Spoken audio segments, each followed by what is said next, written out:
The rattling noise of sewing machines has become the soundtrack of Aras's childhood.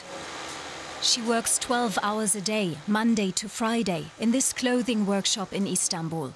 The women here are sewing underwear, and Aras has to make sure they never run out of fabric. She earns about 50 cents an hour. Of course I'd rather go to school, but it's just not possible.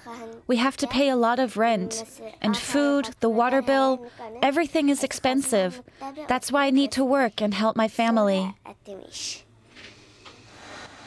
Aras is 11 years old and not the only child in this workshop. Musa has been working here for 2 years. Like Aras, he is from Syria. Khalil from Damascus is 13. He is the oldest among the kids. The youngest here is only 6 years old. The Turkish owner lets us film, but only because we promised we would not show him in our report. Child labor is illegal in Turkey. The owner knows this, but says the families would be much worse off without the work. These children might be safe from the war and terror back home in Syria.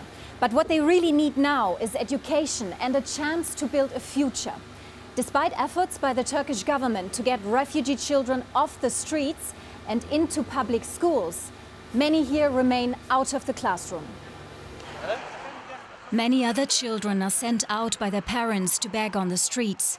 They can be seen everywhere in Istanbul. Up to 1 million Syrian refugees live in the city. About 1/3 of them are children. No one knows exactly how many of them are working instead of going to school. Aras has finished work for today. She takes me home with her to meet her family.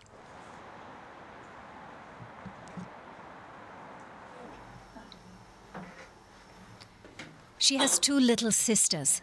Her mother is pregnant and had to stop working. They don't receive any financial support from the Turkish state. Her father found a job, but even with the money Aras earns, they can still only barely make ends meet.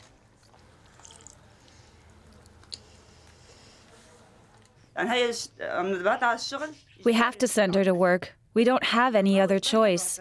Every morning she cries and tells me, "I want to go to school." It's heartbreaking. I know she is too young to work, and many people would not offer her a job because she's still a child. But I know the owner of that clothing workshop, and he said he wants to help us. In Syria, I was the only one working, and it was enough to support my family, even my parents. But here, it's different. Rent, the kids' expenses. I just can't do it all on my own.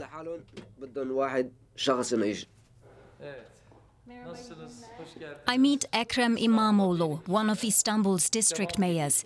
He admits that child labor is a problem in Turkey, one that has grown with the arrival of the Syrian refugees. Our options are limited. Do we try to get these children into our schools?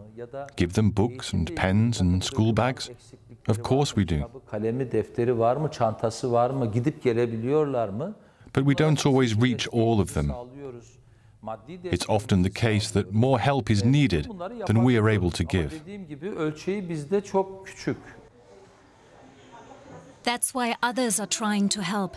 In Aras's neighborhood, Syrian teachers are giving classes, even on weekends, for children who otherwise wouldn't be able to attend school. Turkish, Arabic or math, the basics at least. For Aras, these are precious moments, when the sewing machines stop rattling and she can be a child again, if only for a few hours.